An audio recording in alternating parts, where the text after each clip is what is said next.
Hi guys, welcome back to our channel. Pag-uusapan naman natin ngayon ang action star na si Jane De Leon.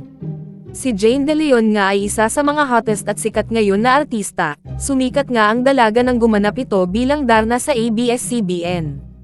Pagkatapos nga ng kanyang project sa Darna ay meron agad project ang dalaga at ito ay Shake, Rattle at Roll Extreme na mapapanood na nga sa November 29.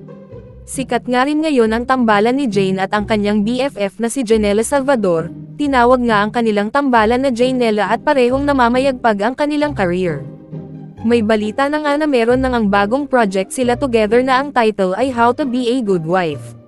Madami nga kinikilig sa kanilang tambalan at ang tanong ngayon ng madla kung mapupunta na ba sa real relationship ang kanilang friendship.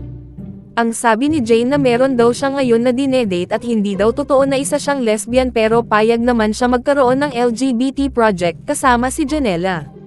Ang sabi ng dalaga, as of now, happy naman ako. I am actually dating someone.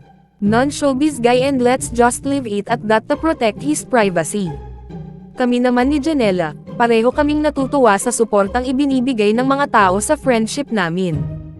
We don't mind kung sinasabing bagay kaming love team. We interact with the fans na natutuwa sa amin, kaya siguro minahal din nila ang friendship namin.